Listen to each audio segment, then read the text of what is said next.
curcuma.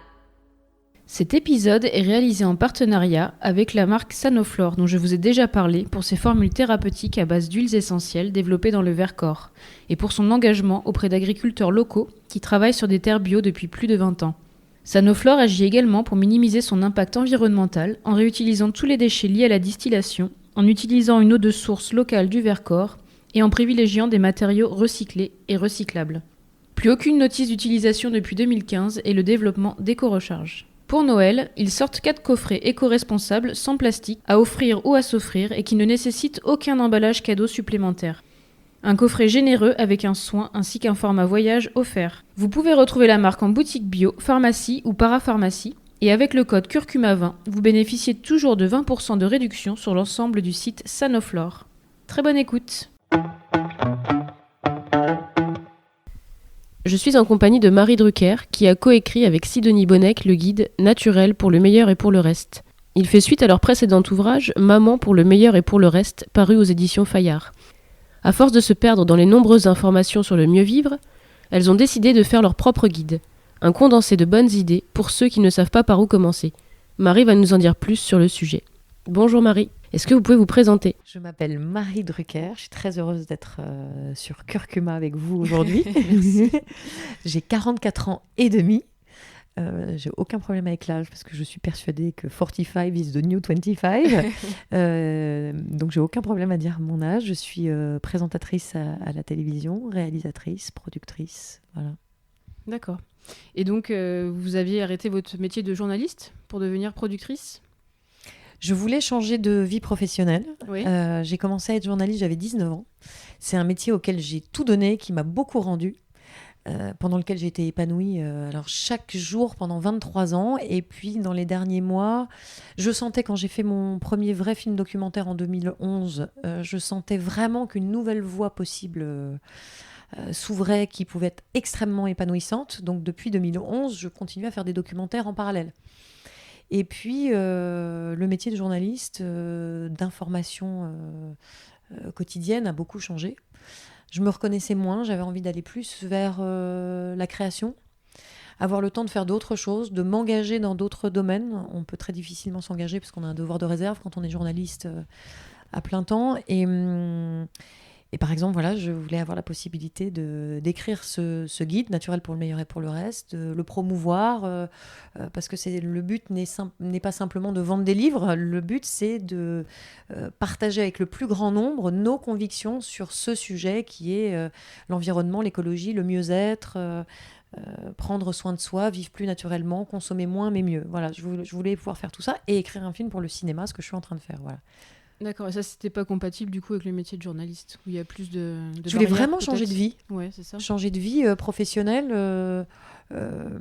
avant que ce soit un peu trop tard. Je me suis dit, voilà, 40 ans, c'est le bon moment. Je voulais absolument écrire un film pour le cinéma. Je voulais avoir le temps d'écrire ce guide. Et je voulais aller plus vers la création, avoir plus d'engagement personnel dans les choses. Et voilà. C'est bien, en plus, les parcours de vie, de toute façon, nous engagent un peu plus à chaque fois. Quand on a envie de changement, à chaque fois, c'est dans l'engagement, souvent. Je crois que j'appartiens à une génération où, finalement, on ne fait pas... quand on n'est pas vraiment... même quand on est dans l'entreprise, d'ailleurs, qu'on ne fait pas toute sa vie, en fait, dans le même métier. Oui, c'est J'y ça. crois beaucoup. Je crois que c'est encore plus vrai pour la génération d'après. Et puis j'ai eu vraiment ce désir brûlant de faire du cinéma comme réalisatrice et auteure. Donc à un moment c'était impérieux, quoi. Ça s'est imposé à moi et j'ai eu l'opportunité d'organiser ce changement d'orientation professionnelle. C'est bien. Et du coup, votre rencontre avec Sidonie Bonnec pour l'écriture du premier livre ? Sidonie et moi, on s'est rencontrés dans un cadre professionnel puisqu'on s'est rencontrés à RTL où on était journalistes toutes les deux. Cette rencontre était amicale au début. Nous avons été enceintes et nous avons accouché à 6 mois d'intervalle. Elle a 6 mois d'avance sur moi. Oui. Et souvent, quand j'avais besoin d'un conseil, que tout à coup je me retrouvais face à une situation, je me disais mais qu'est-ce que je fais?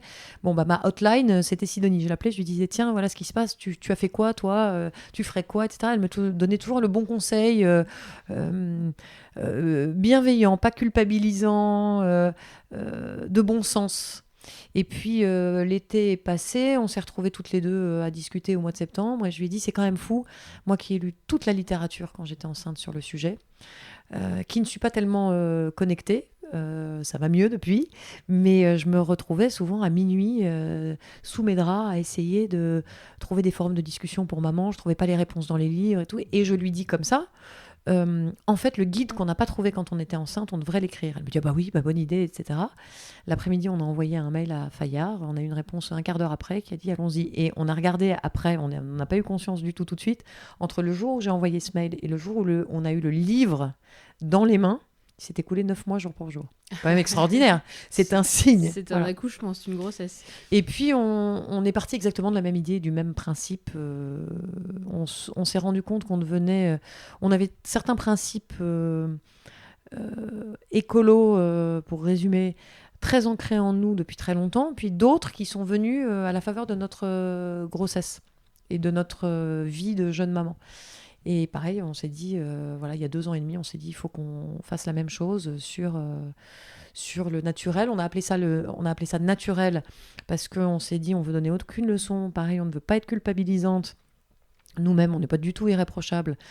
Mais on a réussi quand même quelques petites choses pour prendre soin de soi, mieux prendre soin de soi, de son environnement proche, c'est-à-dire la famille, l'appartement, les animaux de compagnie, et en protégeant mieux l'environnement, mais sans donner aucune leçon, sans dire aux gens il faut changer radicalement votre mode de vie demain, sinon c'est terrible ce que vous faites. Voilà, donc on voulait surtout pas ça. Puis on en avait marre d'entendre plein d'informations, les unes contradictoires par rapport aux autres, d'autres très culpabilisantes. Et voilà, tout à coup on voyait que des revues très scientifiques donnaient une indication sur quelque chose, et puis il y en a une autre tout aussi scientifique qui 6 mois plus tard disait le contraire. On a eu envie, toujours sous cette forme de guide, au sens qui aide à éclairer un peu le chemin, Oui, bien sûr. de nous attaquer à ce sujet-là. Est-ce qu'on peut dire que la grossesse a été un élément déclenchant? Je ne sais pas, qu'est-ce que vous en pensez Dans en cette tant que envie maman naturelle. vous-même? Oui. Sûrement, parce que tout à coup, comme on s'intéresse avant toute autre chose au monde, au bien-être de son enfant, quand on a quand même une solide expérience de journaliste derrière nous, forcément, on lit beaucoup de choses, on est très informé, et puis on est face à des problèmes, on est comme tout le monde, c'est-à-dire qu'on est devant le rayon de la parapharmacie ou de la pharmacie ou du supermarché, et on se dit qu'est-ce qui est mieux pour mon enfant. Donc ça devient un jeu. On y réfléchit, on a les outils aujourd'hui pour savoir un peu ce qui est mieux se documenter, apprendre des choses, mais on l'a fait évidemment c'est une enquête, c'est-à-dire que c'est un guide qui a un ton qui a un ton un peu léger, ludique, etc. Mais c'est une enquête, c'est-à-dire qu'on a travaillé avec les meilleurs spécialistes de chaque domaine, des vétérinaires, des esthéticiennes, des biochimistes, des dermatologues, etc. pour offrir le meilleur de notre expérience et de notre enquête. C'est un panel complet en fait. Je ne sais pas si c'est très exhaustif.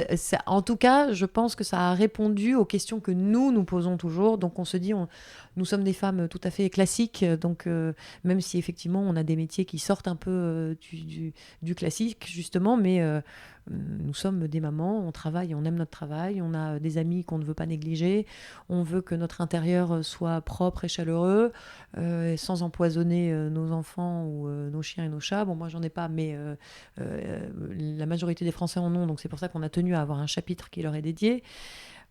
Donc forcément,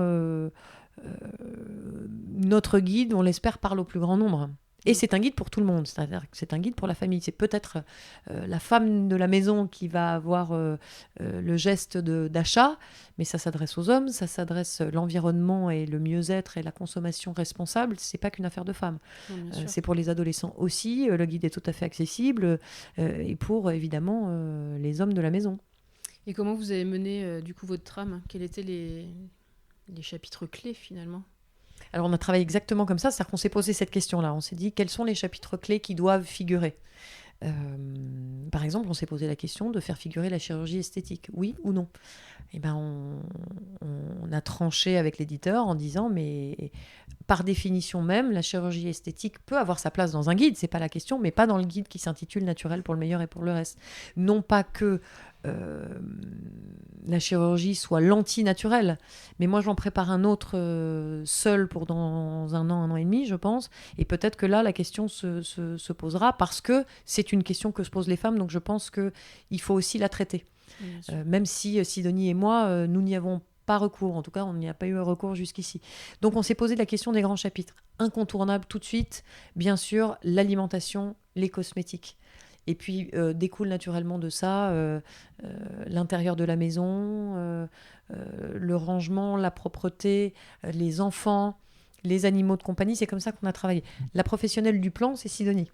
Donc, une fois qu'on était d'accord avec l'éditeur, c'est elle qui a fait... Moi, je fais la préface et les postfaces et les épilogues ou la conclusion, et elle fait le plan. Et après, bah, voilà, on a déroulé les sous-chapitres. Alors, au début, c'est un casse-tête, parce qu'on se dit... on croit qu'on a tout dit, et puis 3 mois après, on se dit mais on a complètement oublié telle partie, il faut absolument que ça y figure. On a travaillé comme ça. Et après, on s'est partagé les chapitres.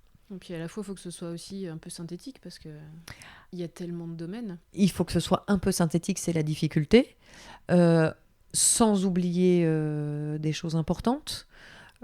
Après, il y aura toujours des gens pour dire mais c'est bizarre, vous n'avez pas... Parce qu'évidemment, on est tous comme ça, on voit le monde à travers... notre lorgnette, donc il y a des gens qui nous disent oh, je regrette vraiment que vous n'ayez pas parlé de telle ou telle chose. Alors on en prendra note et on s'interrogera peut-être pour le prochain. Mais il fallait être quand même parler à tout le monde, être le plus exhaustif possible, n'oublier personne. C'est pour ça que je reviens aux animaux de compagnie, mais pour moi c'était capital que ça y figure, mais on y a pensé tard, on n'y a pas pensé dès le début en fait, et quand on y a pensé on s'est dit mais c'est fou, parce que c'était une des choses primordiales. Et après l'enquête. Donc on écrit toujours à partir de notre expérience, des choses qui viennent comme ça, nos conseils, les choses qui ont changé dans notre vie, pourquoi c'est mieux, comment on consomme nous. Ensuite, on fait une liste de questions auxquelles on n'a pas encore, nous, les réponses. On regarde quels sont les spécialistes qu'on peut interroger, les plus pointus dans ce domaine. On va les interroger, on fait une synthèse de tout ça. Voilà. Et pour la répartition des thèmes, donc c'est une question de goût. Non, c'était assez... Mais alors, c'est parti de choses toutes bêtes. Moi, l'alimentation, il y a plein de choses qui m'avaient intéressée, sur lesquelles je me documentais depuis longtemps. Et Sidonie, elle, a même, en ce qui concerne les cosmétiques, elle a même tenté les cosmétiques faits à la maison, ce que je n'avais pas fait moi. Donc, en fait, voilà, c'est parti comme ça, qui sont les 2 gros morceaux du livre quand même. J'ai fait les animaux de compagnie, on s'est dit qu'elle pouvait faire les enfants, puisque au moment de la rédaction du livre, on a commencé, elle n'était pas enceinte, on a poursuivi, elle était enceinte, et maintenant son fils a 1 an. Donc c'est ce qui était le plus frais encore pour elle dans sa mémoire, parce que vous savez très bien que quand on a un enfant, on croit tout savoir parce qu'on a tout expérimenté, puis 2 ans après, quand on a une copine qui est enceinte qui nous pose une question, on a tout oublié. Oui, donc voilà, donc c'est comme ça qu'on s'est réparti le travail. Et du coup, en termes d'alimentation, alors qu'est-ce qui vous a le plus marqué ? Alors, ce qui m'a marqué déjà, et pas quelque chose de très positif, mais plutôt quelque chose d'inquiétant, c'est que j'avais rédigé tout un chapitre sur le poisson. Évidemment, le poisson est dans le chapitre sur l'alimentation, mais pas sous la forme d'un chapitre entier dédié à part.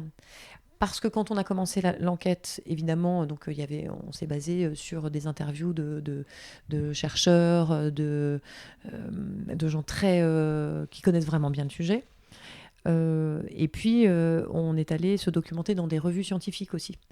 Et on s'est rendu compte que sur le poisson, tous les 6 mois, une enquête scientifique chassait la précédente. Et qu'au fond même, si je m'étais appliquée à faire le chapitre le mieux rédigé possible, en disant, bah voilà, il y a ça... En fait, on s'est rendu compte, l'éditeur qui avait un œil neuf l'a lu, il nous a dit, le saumon, oui, aussi, le poisson, c'est quand même très compliqué. Donc on a sorti ce sous-chapitre du livre, parce qu'en fait, on s'est rendu compte qu'on n'était pas outillé, même avec l'aide des plus grands chercheurs, pour y répondre correctement, et surtout que le lecteur puisse avoir une information très précises, radicales, vérifiées. C'était pas possible. Donc ça m'a fait un peu peur. Ouais. Évidemment, on est noyé, quoi. on est complètement noyé. D'ailleurs, c'est parce qu'on était noyés nous-mêmes qu'on s'est dit, tiens, il y a un guide à faire. On commence d'ailleurs la préface comme ça en disant, comme vous, on était assaillis d'informations contradictoires, donc on a voulu démêler le vrai du faux, le bon grain de l'ivraie, le bio Est-ce que le bio c'est la panacée, enfin bon, toutes ces questions-là.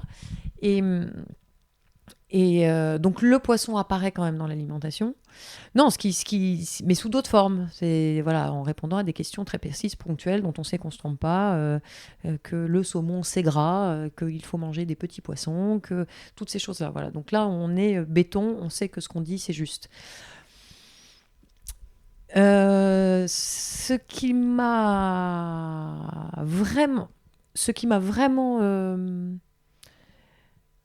vraiment intéressé dans le chapitre sur l'alimentation, c'est de découvrir, j'en étais pas sûre du tout avant, que le bio n'est pas l'alpha et l'oméga de tout. Si vous achetez un produit transformé sur lequel il y a écrit bio en énorme au supermarché, ne vous dites pas c'est formidable, je mange bio. Regardez, parce qu'on apprend dans le guide à lire les étiquettes. Lisez, il y a peut-être un seul produit qui figure dedans qui est bio. Comment il est bio, d'où il vient, etc., on ne sait pas. Mais il y a tout autour des tas de choses qui ne sont pas du tout bonnes pour la santé. C'est pour ça d'ailleurs que nous, on a complètement banni de notre alimentation les produits transformés. Et qui pour nous est le credo, arrêtons les produits transformés quand on peut. On essaye d'apprendre à consommer moins mais mieux. Donc au bout du compte, quand même consommer moins cher. Voilà. Et ben on mange moins de telle ou telle catégorie de produits, on les choisit mieux, pas transformés, et on fait la cuisine soi-même avec des bons produits. Et au bout du compte, on se nourrit mieux, on nourrit mieux sa famille, et c'est pas plus cher. C'est plus cher au début parce qu'il y a un coût à prendre, et c'est pas facile de changer ses habitudes. Mais au bout du compte, c'est beaucoup mieux. Donc voilà, vous achetez des légumes bio. Pourquoi ? Ça dépend comment vous allez les consommer. Oui, si vous allez faire une petite ratatouille avec de l'huile d'olive dans une poêle, évidemment, vous les prenez bio et vous les nettoyez quand même avec une brosse sous l'eau du robinet froide, etc. Bien sûr. Mais si vous les faites cuire à la vapeur ou dans de l'eau bouillante, ça ne sert à rien de dépenser plus pour acheter des légumes bio. On est très favorable au surgelé, nous aussi, par exemple. Il y a plein de choses comme ça.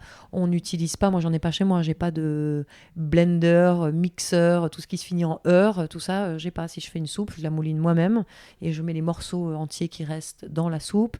Je la fais avec des légumes bio, puisque l'eau de cuisson va rester un peu pour faire la soupe, bien sûr. En revanche, s'ils ne sont pas destinés à une soupe, je les sors de l'eau et je jette l'eau de cuisson. Voilà. Donc toutes ces petites astuces-là, on les donne. C'est bien pour se lancer en même temps, parce qu'on n'a pas toujours l'opportunité d'acheter du bio, on n'en a pas à portée de main. Moi, je suis pour manger des légumes quoi qu'il arrive. Bio ou pas bio, de toute façon, il faut en consommer. Après, le bio, ça va au-delà de l'assiette. Ça va aussi dans les champs. C'est-à-dire que c'est des modes de culture plus respectueux. Alors nous, on a écrit un guide de consommation, au fond, plus responsable. Donc évidemment, l'achat bio participe de cette conviction qu'il faut cultiver différemment. Ça, nous, on en est totalement aussi convaincus. Et du coup, quand vous vous rendez dans un magasin bio pour la première fois, justement, c'est le largage dans le pays des merveilles. Au début, c'est incompréhensible. Alors, on donne aussi on donne aussi les clés pour acheter mieux, savoir lire les étiquettes, reconnaître ce qu'il faut acheter de bien, etc. C'est aussi en fonction des goûts de chacun, bien sûr. Mais notre guide, on l'a voulu accessible. Et quand on dit accessible, ça veut dire aussi que celle ou celui qui n'est pas prêt à changer radicalement de façon de vivre du jour au lendemain puisse y trouver son compte. Nous, on ne dit pas à partir de demain, vous allez dans un magasin bio, sinon on n'est plus votre copine. C'est pas ça qu'on dit. Voilà. On dit voilà ce que vous pouvez changer du jour au lendemain et que ce soit indolore. C'est-à-dire que vous n'allez pas vraiment voir la différence dans votre mode de vie. En revanche, sur votre santé, etc., voilà ce que ça va vous apporter. Et vous n'en verrez pas à long terme non plus. Ça sera indolore aussi pour votre porte-monnaie. Voilà. C'est ça qu'on explique. Mais on dit tel et tel et tel et tel produit, nous on aime, on en consomme, vous les trouvez dans les magasins bio. Voilà. Et puis maintenant, dans les super, hyper, grandes surfaces, etc., il y a des rayons bio aussi. Ça se développe de plus en plus, ouais. Chacun pioche ce qu'il veut en fait dans le guide. Voilà. De toute façon, pour commencer, il faut aller petit à petit. Hein. On donne en tout cas, nous, ce qu'on a pu changer du jour au lendemain sans voir la différence. Les produits pour nettoyer sa maison. Moi, ça fait 10 ans que je n'utilise plus aucun produit chimique pour nettoyer chez moi. Et c'est très propre, je tiens à le préciser. C'est important. Oui. Et oui, et puis pour les familles avec des enfants, des bébés, des femmes enceintes, il est important que ce soit très propre, évidemment. Mais il est aussi important que ce ne soit pas nocif de vivre chez soi. Donc bien sûr. ça, on est très attaché à ça. Parce que souvent, l'environnement de la maison est un des environnements les plus toxiques. Évidemment, fini les emballages. Pas indispensable. Voilà, j'ai un sac à bandoulière qu'on peut mettre sur l'épaule en coton, en tissu que je roule dans mon sac à main et dès que je vais faire mes courses, si j'ai pas un caddie ou quelque chose comme ça, je le sors et je refuse tous les emballages qu'on me propose. Ça, c'est très important. Plus de véhicules à moteur depuis plusieurs années maintenant. Voilà, ça c'est une C'est bien évidence. sur Paris, ça c'est pratique. Voilà. Ouais. Ah ben ça, nous, on encourage tous les gens qui habitent dans des villes, qui travaillent dans la même ville ou qui ne travaillent pas d'ailleurs, mais qui se déplacent simplement dans leur ville, à arrêter définitivement la voiture. Qu'est-ce que c'est que cette histoire ? Prenez le bus, vos jambes, le tramway, le métro, quand c'est possible, hein, bien sûr. Et, la voiture, c'est pour transporter éventuellement les enfants le week-end, quand on est famille nombreuse, etc. Quand on a de la route à faire, quand on travaille loin de son domicile, Quand on n'a pas évidemment. le choix, Mais ouais. quand on a le choix, les transports, s'il vous plaît. Et puis c'est aussi primordial pour la santé, le corps est fait pour être mobile. Mais tellement, bien sûr. Bah oui, Bah parce oui. que si vous sortez de chez vous, vous êtes grosso modo réveillé depuis une demi-heure, donc vous étiez allongé. Vous montez dans un ascenseur si vous habitez dans un immeuble. Vous vous asseyez dans votre voiture et ensuite vous allez vous asseoir dans un bureau. Ce n'est pas possible, pas pour les jambes. Qu'est-ce que vous faites de votre retour de circulation ? Très Donc nocif. voilà, donc tout ça, c'est des conseils évidemment que l'on donne et que l'on applique, nous. Et pour rassurer tout le monde, est-ce que vous-même, vous avez toujours eu un rapport sain à la nourriture, par exemple ? Ou est-ce que ça vous a demandé des sacrifices ? J'ai toujours eu un rapport sain à l'alimentation parce que c'est de famille du côté de ma mère depuis 3 générations. Donc évidemment, quand j'étais étudiante, bien sûr que je mangeais des raviolis à même la boîte. Mais je n'ai pas été élevée comme ça. Et depuis que je suis vraiment adulte, non plus. C'est-à-dire que jamais de produits transformés, moins mais mieux. Ça, c'est très très ancré depuis toujours. Peu de viande parce que ça coûte très cher, mais de la bonne viande achetée chez un bon boucher dont on connaît l'origine. Ça a toujours été. Donc pour moi, c'est tellement un réflexe que c'est... Mais on donne aussi les astuces pour y parvenir sans que ce soit trop compliqué. On dit aussi avec Sidonie que nous, on aime bien se maquiller et que on n'est pas prête à renoncer au maquillage. D'abord, on ne peut pas dans notre métier, mais on n'est pas prête à renoncer au maquillage parce que c'est un plaisir pour nous. On juge évidemment pas les femmes qui refusent le maquillage ou on a essayé le maquillage à faire soi-même. Nous, on n'a pas réussi. C'est-à-dire que durée de vie très courte, hygiène pas optimum, mascara, fard à paupières, etc. On l'a essayé, on le dit dans le guide. Sidonie est très forte là-dessus. Mais même elle, qui est une déesse du fait soi-même, on n'a pas encore renoncé au maquillage industriel. On n'y arrive pas. Voilà. Donc mais on le dit, hein, on dit on n'est pas parfaite. On dit qu'il y a plein de choses dans le guide que nous, on ne fait pas non plus. On dit il y a ça existe. Nous, on ne le fait pas. Mais si vous y arrivez, on attend vos témoignages. Hashtag NPMR. Voilà, naturel pour le meilleur et pour le reste. NPMR. Mais oui, il y a des choses comme ça. Mais l'alimentation, oui, pour moi, c'est très important. Oui, déjà un bon terreau familial, ça aide. Ouais. Que moi, j'ai pas eu personnellement. Enfin, on a beaucoup mangé industriel aussi. Donc après, c'est vrai qu'il faut rééquilibrer tout ça et ça demande beaucoup de remise en question. Ce qui est parfois compliqué, mais c'est pas infaisable. Et pas inintéressant, je trouve, oui. De toute façon. Parce que même ce guide, nous, on s'est beaucoup remis en question sur notre façon de consommer, sur notre façon de vivre. Entre nous, on a eu beaucoup de discussions toutes les deux. Parce qu'en fait, quand on se parlait ensemble, on pensait aux familles qui allaient l'acheter et aux façons dont on vit, aux façons d'ailleurs, oui, au pluriel, dont on vit aujourd'hui. Donc ça a été, beaucoup de remises en question, ça c'est sûr. Et du coup, est-ce que ce livre a changé la notion ou votre vision de la santé ? Alors pareil, moi j'ai une culture de santé familiale depuis plusieurs générations qui est moins mais mieux. On essaye de se préserver, de pas trop tomber malade, de renforcer son système immunitaire, de le stimuler tout le temps avec des recettes naturelles. Ça ne veut pas du tout dire qu'on met la médecine classique à la poubelle, pas du tout. Ça veut dire qu'on la garde pour les grandes occasions, c'est-à-dire que quand il y a vraiment... Urgence. bah oui, moi je fais partie des femmes et des mamans qui pensent qu'un rhume, c'est pas grave et qu'on ne passe pas aux antibiotiques pour un rhume. Et que c'est aussi le respect de l'intégrité de mon enfant que j'ai en tête quand je fais ça. Parce qu'évidemment, c'est plus facile. Évidemment, c'est plus facile dès qu'il y a une angine, une bronchite, etc., de dire allez hop, tout le monde aux antibiotiques. Voilà. Moi, je ne pratique pas comme ça. Je ne juge pas ceux qui pratiquent différemment. Je ne refuse pas du tout l'allopathie, pas du tout. Mais tant que ce n'est pas absolument nécessaire, avec mon médecin, évidemment, je privilégie l'homéopathie, la phytothérapie, etc. Est-ce qu'il y a d'autres, justement, médecines complémentaires que vous utilisez ?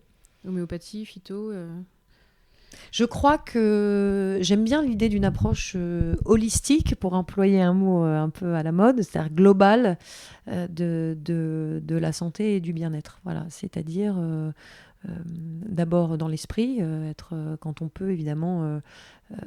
Je pense que le corps nourrit l'esprit et inversement. C'est-à-dire que c'est pour ça aussi qu'il y a 3 ans, j'ai changé de vie professionnelle et de rythme, etc. Parce que je sentais que le rythme d'avant, être confronté en permanence à l'actualité chaude, à courir après le temps, etc., ne me correspondait plus. Et je me suis dit, à un moment, ça me fera vraiment plus de bien.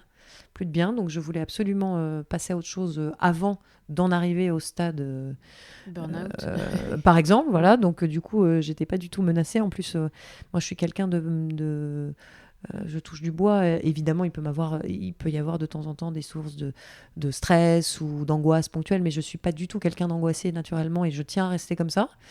Mais voilà, j'essaye d'organiser l'ensemble pour... oui, préserver ma santé, préserver celle de mon fils, faire du sport régulièrement.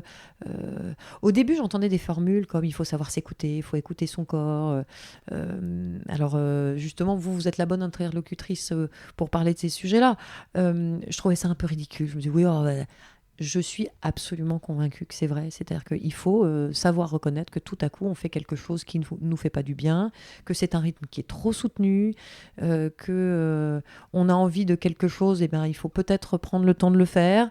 Je suis absolument convaincue qu'il faut faire comme ça. Voilà. C'est quoi le déclic, du coup ? C'est peut-être la maternité, ouais. Sans doute, parce que de toute façon, on revoit ses priorités et son rythme. C'est-à-dire quand on a un enfant, on ne peut plus forcément... En tout cas, moi, j'ai eu le désir, et peut-être parce que j'ai eu un enfant à 40 ans, d'avoir la possibilité de changer ça.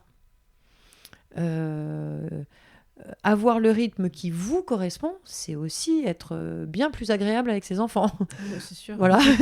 Donc, je voulais absolument ça dès le début. Mais le fait d'avoir un enfant à 40 ans, j'avais quand même un parcours professionnel très installé qui m'a permis de le faire aussi. Et puis, j'ai totalement conscience d'abord que j'en ai qu'un, que j'ai aussi un statut privilégié qui m'a permis ça. Alors, j'ai travaillé comme une folle depuis l'âge de 19 ans, j'ai jamais volé rien à personne, mais ce que je veux dire, c'est que j'ai pleinement conscience aussi que j'ai un statut privilégié qui m'a permis à un moment d'avoir la liberté de faire un choix, bien sûr. Donc, ce que je raconte est un témoignage très personnel. Je ne suis pas en train de dire oui, il suffit de décider. Il y a des femmes qui n'ont pas ce privilège-là, qui ont 4 ou 5 enfants. C'est d'ailleurs des femmes que j'admire énormément. Et je le dis vraiment très sérieusement. C'est pas une forme de démagogie de dire non, je les admire beaucoup. Je pense que je n'aurais pas été capable. Donc voilà, je pense qu'il faut... Et puis, il y a toujours ce qu'on disait dans Maman pour le meilleur et pour le reste, qu'on a sorti il y a 3 ans. On disait, attention, il se peut parfois que vous ayez raison contre tout le monde. Et nous, les femmes, on a souvent tendance à pas trop s'écouter, à se dire, de toute façon, on arrive à tout concilier, on pédale dans la roue et ça va très bien et tout le monde trouve ça normal, etc. Attention, quand vous avez des petits déclics, des alertes, n'attendez pas que ce soit votre corps ou votre psychisme qui, tout à coup, lâche. Je pense qu'il est quand même très important de ne pas attendre que ce soit que ce soit trop tard et que tout à coup, votre corps ou votre esprit vous indique que ça fait trop longtemps que vous tirez sur la corde. Voilà, parce que c'est pas parce que vous y arrivez que c'est normal. Oui, mais c'est malheureusement ce qu'on attend souvent, d'être au pied du mur. Bien sûr. Dommage. Le principe d'ailleurs du burn-out dans l'entreprise, c'est exactement ça. C'est tout va bien dans tous les domaines. On a un travail, donc on est content parce que, par les temps qui courent, déjà si on a un travail et qu'en plus on l'aime, c'est vraiment un luxe. Et puis on ne se rend pas compte, c'est-à-dire que tout à coup, c'est une réalité qui s'impose à soi. Voilà. Donc il faut vraiment dire à tous les gens qui nous écoutent qu'on a le droit de s'écouter, justement. Ouais, bien sûr. Voilà. Votre définition de la santé, ce serait quoi ? La santé, c'est quelque chose de global, en fait. C'est pas simplement, je pense, ne pas être malade ou se soigner quand on l'est. Je sais pas ce que vous en pensez, vous, mais je pense que la santé, c'est pas que ça. Dans la santé, je mets aussi le corps, le bien-être, l'activité physique, aller bien. Je dis même pas être heureux en permanence tout le temps et faire des pas chassés volants toute la journée quand on sort de chez soi. Non, mais aller bien. Voilà. La santé, je pense que c'est quelque chose de global. Et la maladie, du coup ? Alors, la maladie, c'est étonnant comme d'ailleurs, c'est comme pour tout, hein, au fond, on ne sait jamais ce que c'est tant qu'on n'y est pas confronté par un proche ou... la maladie, alors moi j'aurais pas l'indécence d'en parler parce que je touche du bois. Moi j'ai toujours été jusqu'ici préservée de la maladie. Quand je dis la maladie, on est d'accord qu'on parle de la maladie, on parle pas des petites maladies. On parle pas d'un rhume. Voilà, encore une fois, on parle pas d'un rhume ou ça c'est pas grave. J'imagine, vous pourriez répondre mieux que moi, mais j'imagine qu'on est mieux armé pour y faire face. Quand déjà, au moment où ça arrive, voilà, on a un mental, comme disent les sportifs, qui est assez solide, qu'on est bien entouré, après qu'on sait s'écouter, qu'on met en place, j'imagine, des choses pour faire face. Et faire face à la maladie de quelqu'un de proche ou de quelqu'un qu'on aime. Quand on avance en âge, évidemment, on est de plus en plus confronté à ça, mais pas que, bien sûr. C'est la même chose. Je pense que ça aide à revoir aussi ses priorités. Oui. Et sa vision globale de la vie, de l'existence, de la fragilité des choses. Est-ce que vous pensez qu'on peut agir en amont de la maladie ? Alors ça, je ne vais pas vous répondre parce que comme je ne sais pas, je ne sais pas, et c'est pas parce que j'ai la chance de m'exprimer auprès de vous que je pense avoir une expertise et un avis sur tout. Je ne sais pas. Le fait d'écrire un guide justement naturel, c'est aussi une forme de prévention. Donc ça peut agir en amont d'une maladie, de toute façon, de prendre soin de soi et de sa planète. On espère que c'est une forme de prévention. Je crois beaucoup à la prévention en général. C'est pour ça que d'ailleurs très souvent quand on m'appelle pour prêter mon image, ma voix, pour une association dans le domaine de la prévention, pour la recherche, etc., j'accepte toujours parce que je me dis si ça peut être utile et que les gens peuvent entendre, évidemment c'est très important. Et la prévention, ça rejoint aussi ce que je pense profondément dans l'idée de prendre soin de soi, de s'écouter, etc. C'est il faut dire aux hommes et aux femmes, je dis toujours plus les femmes parce il faut dire ce qui est, on est soumise à plus la fameuse charge mentale, on est soumise quand même à beaucoup plus de poids que les hommes parce que c'est encore comme ça, et même si on lutte contre, c'est aussi prendre le temps quand il faut, le moment où il faut, d'aller chez le médecin, c'est valable pour le dentiste comme le gynécologue, voilà, ce qu'on doit faire, pas attendre 4 ans pour, entre 2 rendez-vous chez son gynécologue. Vous avez le droit de prendre 2 heures pour vous, tous les 6 mois, tous les ans, quand il faut, pour aller rendre visite à votre médecin. Et il faut le faire. Et je pense qu'il y a beaucoup de femmes aussi, parce qu'elles sont dans un rythme très soutenu, elles ne pensent pas assez à elles sur le plan de la santé. Et ça, il faut leur dire, allez-y, écoutez-vous. Comment vous parlez de santé ? Vous avez un petit garçon qui a 4 ans. Oui. Est-ce que vous lui en parlez ? Vous arrivez à lui parler un peu d'écologie ou de... Alors la santé, pas trop encore pour le moment. même si je lui explique pourquoi, quand il a un rhume, on fait ci, ça, des choses qui sont pas très agréables, laver le nez, voilà. En revanche, depuis qu'il a 2 ans, je pense qu'il ne se trompe pas de poubelle dans la cuisine. Il sait dans laquelle il faut mettre le plastique, le papier, le carton, la nourriture. Ça, c'est totalement ancré. Et je pense que j'ai un discours quotidien sur l'alimentation, sur le gaspillage, sur des tas de choses qui sont déjà, je pense que ça, c'est gagné, quoi. Ouais, c'est une nouvelle génération. J'avais interviewé ma fille quand elle avait 6 ans et du coup, c'est surprenant. Ouais, ils sont des éponges. Donc c'est hyper important de leur en parler. Mais c'est très amusant quand vous avez un petit garçon de 4 ans et demi qui arrive et qui dit oh, maman, il y a quelqu'un qui a mis une peau de banane dans la poubelle des papiers. Je me dis, bon, bah ça va, j'ai bien commencé le travail. Alors pour conclure, du coup, qu'est-ce que vous faites au quotidien pour rester en bonne santé ? Alors moi, je suis très adepte de la phytothérapie, des plantes. Ça me passionne beaucoup, des tisanes, des huiles essentielles, de tout ça, voilà. Mais c'est un cercle vertueux, en fait. Je pense que je ne mets pas trop à mal mon système immunitaire, donc il me le rend bien. Donc je suis quasiment jamais malade. Quand je suis malade, c'est des petites affections ORL qui disparaissent en quelques jours avec des grogs et des huiles essentielles, etc. Donc... je ne sais pas ce que c'est que d'être vraiment... je touche du bois à chaque fois que je vous dis ça, parce qu'on s'appuie sur une table en bois, là. Mais donc c'est ça aussi. Par ailleurs, j'ai une hygiène de vie depuis toujours. C'est vrai que j'ai jamais bu d'alcool, que moi, vraiment un des trucs de santé primordiaux pour moi, c'est le sommeil. J'ai un très bon sommeil, donc déjà, ça, c'est une chance, parce que je crois que le mal du sommeil est très très répandu dans notre pays. Voilà, je ne prends jamais de médicaments, je dors bien, j'ai une alimentation saine, je ne fume pas, je fais du sport quasiment tous les jours, ou en tout cas au minimum 4 fois par semaine.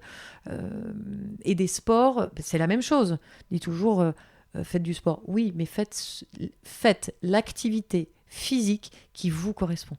Ne vous dites pas 31 décembre, bon, allez, à partir de demain, je cours 1 heure par jour. Ça ne sert à rien, vous n'y arriverez pas.